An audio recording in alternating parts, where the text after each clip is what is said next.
Why do you guys, not wash their hands before they eat? Which seems like a crazy, silly thing to us. But for them, it was a huge thing because it was part of all these rituals, these traditions they had developed to try to protect God, to not offend God. So they would create other rules to kind of protect the rules that God had given them. And so this was a big one because if you didn't wash your hands, something accidentally could get into your body, and that could make you unclean. That would make you, off with God. And they didn't want to do that. So they confront Jesus, guys, and Jesus didn't have anything about it. Remember, he kind of sort of pops real harsh back at them and says, who do you guys think you are? In fact, you were talked about 700 years ago, goes through this whole stuff. Then Jesus dropped the huge insight that is so helpful for us. He says, listen, the things that come out of the mouth comes from the heart. The things that come out of your mouth, that come out of my mouth, come out of our mouth, comes from inside of us, right? Comes from the way we think, but not always even how we think, because sometimes it isn't any thought process, it's just like a reaction, right? But it comes from within us. These, Jesus said, these are the things that make people unclean, that make them pollute people, that defile people, that put people at odds with God. It's not accidentally something going in. It's the intentional and sometimes unintentional stuff that just spews out. And then Jesus gave us a list so that we knew exactly what he was talking about, right? He said, for out of the heart, out of our mind comes these evil intentions, right? These thoughts, these ideas. All of us at some moment have had a thought that's like, where in the world did that come from, right? And the answer is from us, right? But that's what Jesus is saying. Listen, out of it comes murder, these terrible things, adultery, sexual sin, stealing, lying, and speaking evil of others, slandering, blasphemy, all this kind of stuff. All this ick comes out of us because it's in us. Which sometimes is like, that's not a comfortable feeling to think. But it is Jesus' point. That what comes out of here comes out because it was already in us. And that's what Jesus says. That's what puts us at odds with God. Those things that come out. Maybe this week you've had that experience, right? Where you open your mouth and said something. Maybe you did it in the privacy of your own car during rush hour traffic, right? You got cut off and like, everybody's stereo is blaring. No, you can't. You got your windows up, thankfully, right? But it just boils out. That's the stuff that puts us at odds with God because it puts us at odds with the people God loves, which, by the way, is everybody, right? Including us, which is helpful to know that we can even put ourselves at odds with God because we've put ourselves at odds with ourselves in this process. And if you were here last week, I told you this little illustration that I think is really a powerful one. And it's one that I think cements Jesus' point. We talked about, you're at the office this next week, you got your cup of coffee. If you drink coffee, you got your cup of coffee. You're walking down towards your cubicle, your workstation, your office space, whatever it is. And as you're walking along, you get bumped by somebody. And you spill your coffee, right? And if we were to ask you, why did you spill our coffee? We would say it was because they bumped into us, right? They were being clumsy. They weren't watching what they're doing. It was an accident. Whatever the case, it happened because of them. But the reality is, as I told you last week, we spilled coffee because we had coffee in the cup. If we had tea in the cup, we would have spilled. Smart crowd, right? Water? Dirt? Just checking to make sure you're sticking with me, right? But you get the point, right? It isn't because we were bumped that we spilled coffee. We spilled coffee because that's what was in us. Whatever's in our cup is what's going to spill out. Which made us all go a little ooh last week, right? Because that's kind of a yikes and not a very comfortable thing because it's like, it feels so much better to say, no, it happened because of them, not because of us, right? See, the stuff that comes out of us, our words, our actions, our attitudes, our thoughts, was already in there. When our emotions take control, things often get out of control. And we all know that's a true statement, right? Because we've all had our emotions get out of control and we've, the experience from that, the damage that's done, damage to others, damage to ourselves, damage to sometimes, inanimate objects. It's whole out of control. So I told you we're going to look at two bits of insight, wisdom from a couple of, important people biblically, right? Again, Paul, who wrote the majority of the Bible that we call the New Testament. And in a letter that he wrote to a church in Ephesus called Ephesians, I love the titles. You ever think about the titles that the different sections of the Bible have? We call them books of the Bible, but they're actually, most of the New Testament is letters, right? or it's stories, right? But we call the letter to the church of Ephesians, we don't call it the letter to the church of Ephesians, we call it Ephesians, which they were really creative back then. In fact, we'll get even more creative in just a moment. But here's what he was writing to the Ephesians when he's talking about just this whole kind of wrestling that we all have with our anger. Here's what he wrote. Say that with me. Be angry. Which if you're not a religious person, if you never read this before, you're like, really? That's in the Bible? It tells me? Well, I can be angry? Whoa, who would have thought that, right? But Paul's like, be angry, right? Being angry is not bad. Again, it's part of our emotions. It's typically, what we do with it, right? And that's where Paul goes now. Be angry and do not sin. Which some of us are sitting here thinking right now, oh, Mike, how can you do that, right? I've seen me when I'm angry, and it always kind of seems to lead to what most people would classify as sin, right? I yell, I scream, I throw stuff, right? I say words that I would never say, but they do seem to say at those moments, right? And we think, how is it possible to be angry and to not sin? But then Paul adds another thing. He says, knock yourself out, be angry, but don't sin in the process. And, oh, by the way, stop being angry before the end of the day. Literally, don't let the sun go down on your anger, right? Which doesn't mean that, if you have an argument just as you're getting into bed, that you're like, I should have started this earlier today, now I got to fix it. That's not his point, right? His point is the idea of how long we let it simmer, right? Because we've all had the experience where we get anger, a little bit of anger, and then we think about it, because we all think about it, right? Think about what we said, what they said, what they did, and what we did or didn't do, and we begin to kind of, heat it up a little bit, and it stirs, and it gets bigger and bigger, and it just begins to get bigger and bigger. And Paul's point is, the longer you let it go, it's not going to get better. In fact, it just gets worse and worse till finally it just kind of explodes on people that weren't even related to the original issue. That's right. And here's the crazy thing. We're pretty good with the angry part, right? To be angry. Yes.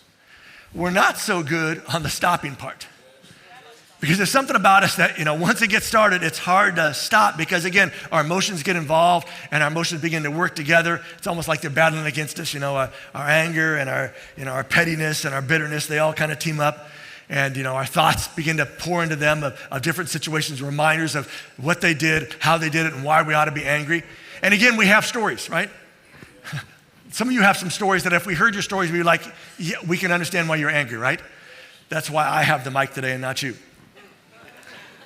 But I'm not there are stories, right? And there's reasons at times to be angry. But we also know that sometimes we hold on to those stories because we don't want to let go of that anger. Because we're afraid if we do, we're going to lose something from us. We're not going to get what we're deserved out of this whole thing.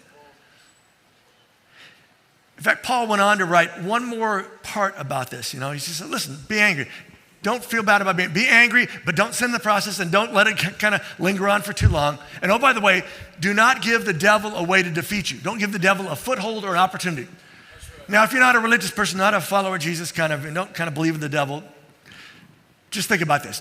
Isn't it true that when you get angry, it seems like you open up opportunities for lots of misunderstandings? That you open up opportunities even for yourself to get angrier and angrier?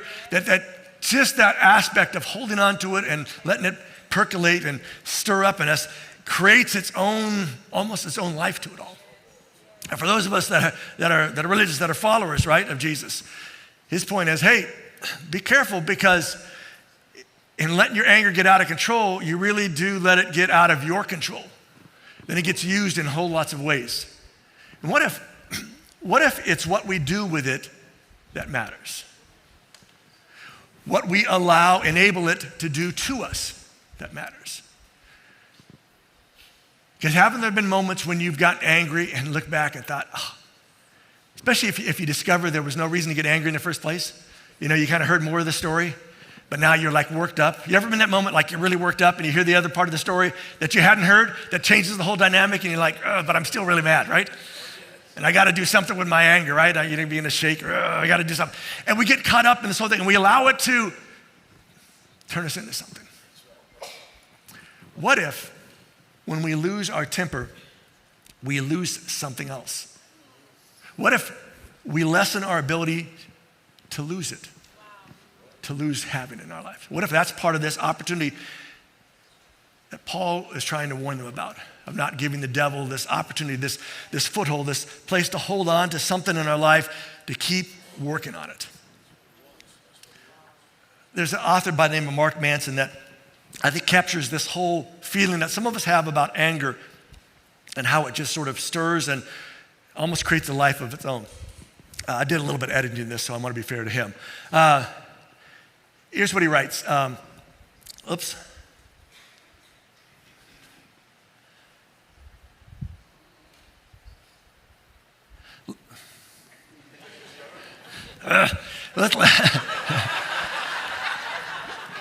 Let's say you have an anger problem. Let's just say that, all right? We're having an anger problem, right? You get ticked off at the stupidest, most inane and you have no idea why. Anybody else been there, right? He's like, I don't know why it's happening, but I am, right? And the fact that you get ticked off so easily starts to tick you off even more. We've had this experience, right?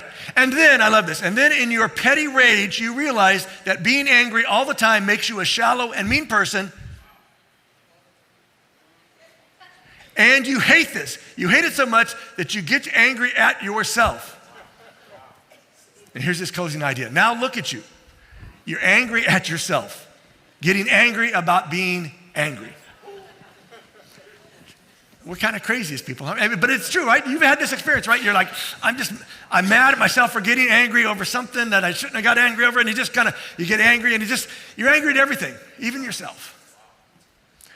And I think he captures something that sometimes we forget, that our feelings aren't a perfect gauge. We have those great things like, follow your heart. A heart wants what a heart wants. What does it even mean, right? But it sounds so just great. Right? Follow your heart. It sounds like Jesus was pretty clear that our hearts aren't probably the thing we ought to follow all the time. They can get us in lots of trouble. In fact, I'm guessing some of us have stories about our hearts getting us in trouble, right? Because our heart was set on something and we just kept going for it, and then we discovered, probably shouldn't have gone for that, right? See, as long as we think the source isn't us, we'll never deal with it, we'll enable it. Which is like a really uncomfortable thought, right? But it's this reality that we don't want to recognize, because then again, we're accountable for it. We have to own it, right? So now we're going to look at what James, again, the brother of Jesus, this leader in Jerusalem, writes. And he has a letter that he wrote out, just a sort of general letter to the churches. Again, he's writing from the sort of the mothership, the home base. Jerusalem is the big main church. And so he writes this letter as a leader out. And you know what they decided to call this letter from James? They didn't decide to call it letter from James. They just decided to call it James, because they were really creative with titles back then. But it's like, you could have said, a general letter from James, something, but it's just like, and we call it the book of James. It's not a book, it's a letter. That's a little my side brand. All right, here we go.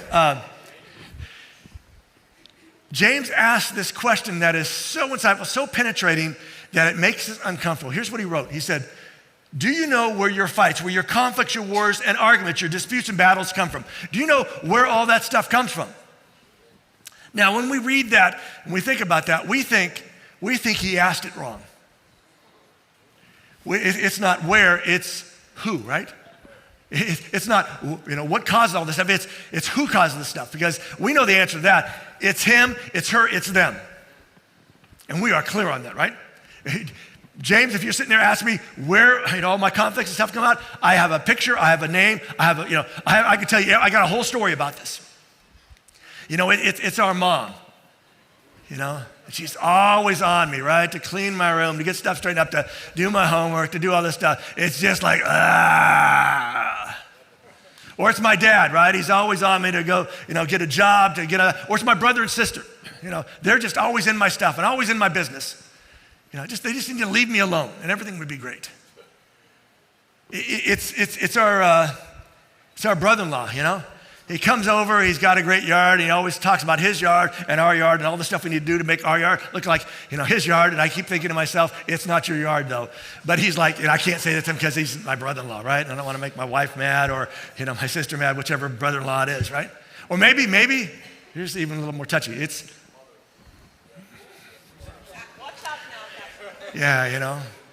We're clear where all of our arguments and our issues come from, right? It's her, right? She comes over and she tells me, how to raise these kids, how to clean the house, how to cook, gives me advice on everything because she's trying to be helpful.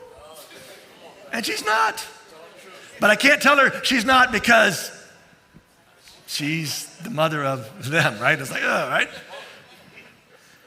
Or maybe it's our boss or our manager or coworker. Maybe it's just that coworker that you don't know what it is, but there's just something about them, right? That just like, they just set me off, right? And I don't know what it is. It isn't like they've done anything. It's just something about them that brings up conflict, right? And it begins, we have these big discussions when we talk about stuff, and they seem to always take the other side, and it just goes around and around.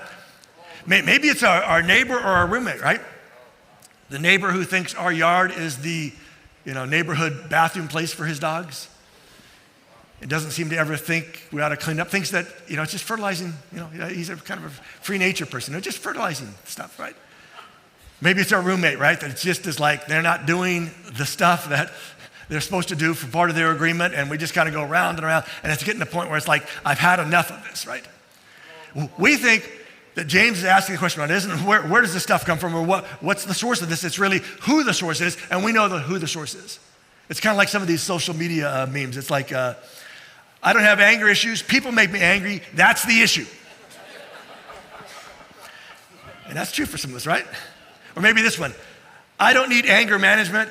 You just need to stop making me angry. That's how I'll manage my anger. See, the reality is, we don't like to think it's us. In fact, not only do we don't, in fact, some of you right now, we don't believe it's us, right? Because again, if you knew our story, we could tell you a story of why, everything else is great, but just this one area, it's them. It's clearly them. They seem to go out of their way to sabotage my stuff. They seem to always grab the credit for things. It seems like, they're always glad to say, how I'm falling down the job when they're falling down the job. Whatever the case is, we have a hard time thinking it's us, believing it's us, but here's the honest truth, at least according to the people that helped write this thing we call the Bible, and according to Jesus.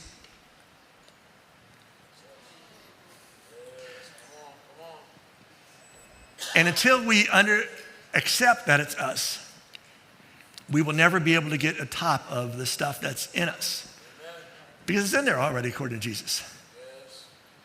See, what if the reason we're mad is because of the stuff that's in us?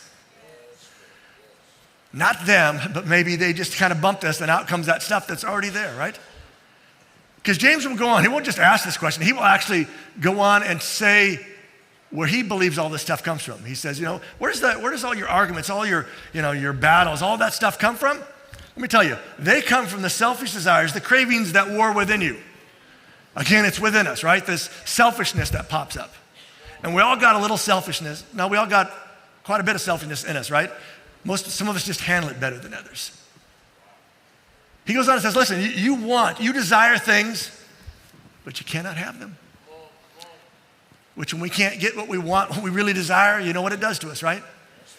Those of us who are mature adults, we handle it so maturely, don't we? In fact, James will say, listen, so you are ready to kill, you murder, and you are jealous, envious of other people. And it's like, whoa. No, we're not murdering anybody around here, James, right? Sure, that's hyperbole, and it probably is, right? But he's just saying, listen, the stuff that battles with us can lead to stuff, right? Some really bad stuff.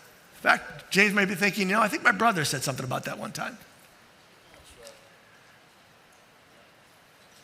And the stuff stirs up, and it makes us, want to get rid of them, right? Maybe not actually kill them, but figure out a way that we can kind of sabotage stuff so they wouldn't work there any longer, right? They wouldn't be around anymore.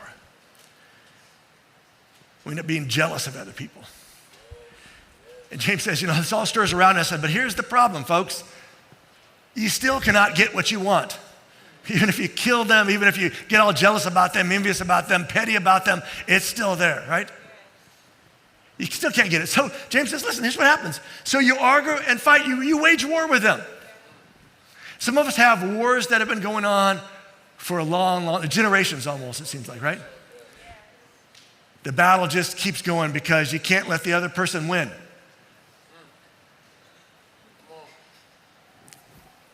Then he wrote, listen, you don't get what you want because you don't ask God, which seems like, wait, James, you're saying if I just ask God, he would fix us? Oh, Jesus, please take this person and move them to Alaska, right? No. You know, is that what he's saying? He's saying, no. The reason you don't get it is you don't ask God, and the reason you don't ask God is probably shouldn't ask God, right? Because you don't really want to bring God in this because let's keep this separate, right?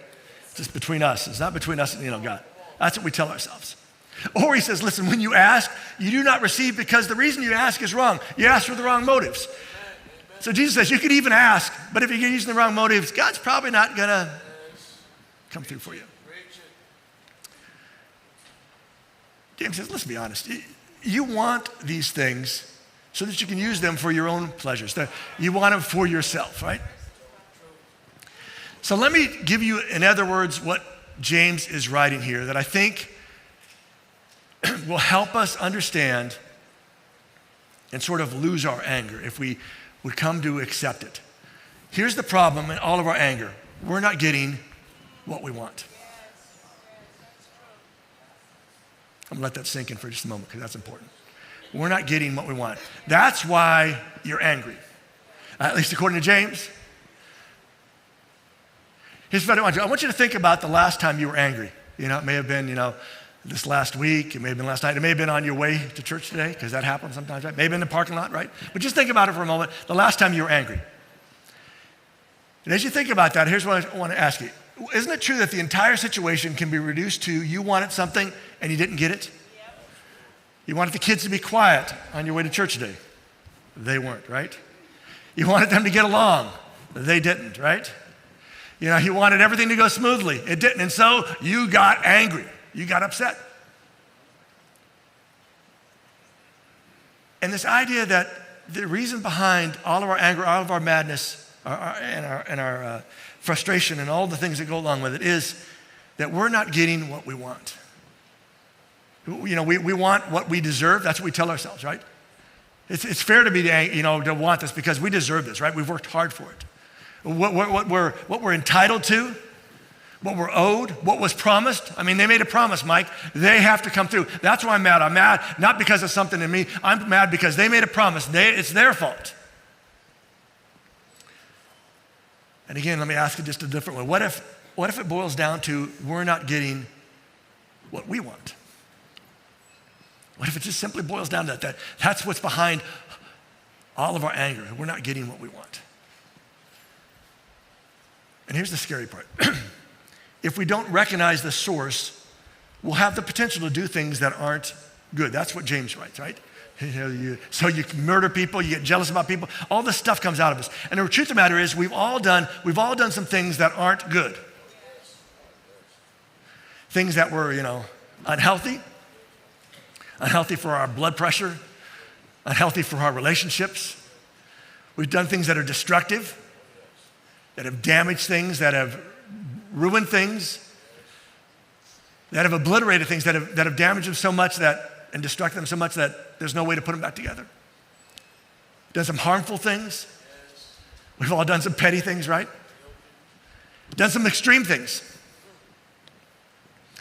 And as long as we think it's them, we'll feel like we have an excuse not to manage us. Because it's easy to say it's them. And again, we have our stories why we are convinced it's them. But Jesus and James and even Paul would push back and say, no, it's probably not that far away from you. It's probably a whole lot closer. So what if we just owned our part? What if the way to lose our anger is to own the part of our anger we're responsible for? And what's that part?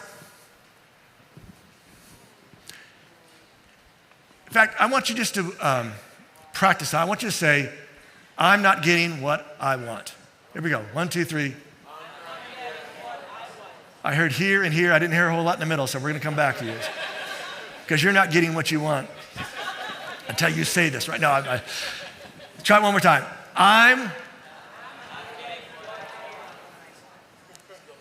So let me just give you a little experiment, right?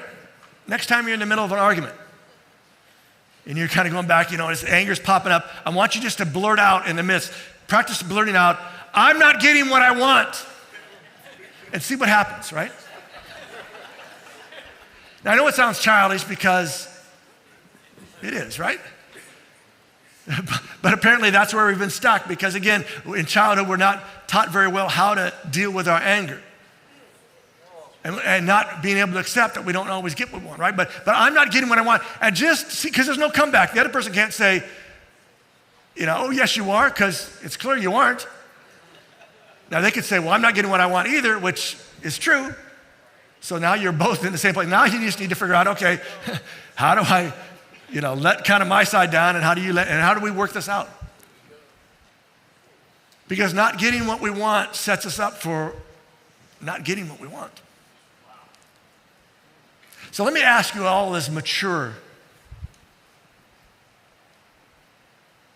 not age-wise, just mature people, right? Smart people, wise people, right?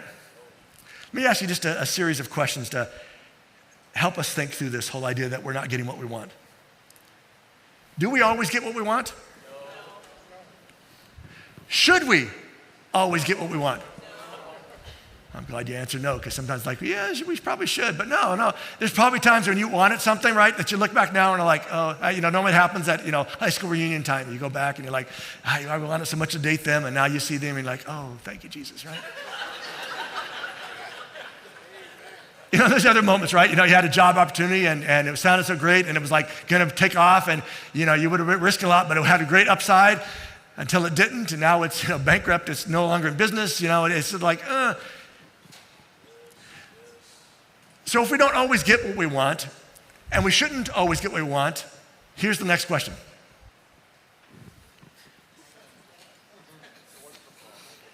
If we know that we don't always get what we want, and we shouldn't always get what we want, but our anger is based on we're not getting what we want, what's the problem, right? And we need to remind ourselves, what's the problem? Why is this particular one making me so mad, so angry? Because what if it's okay to not get everything we want?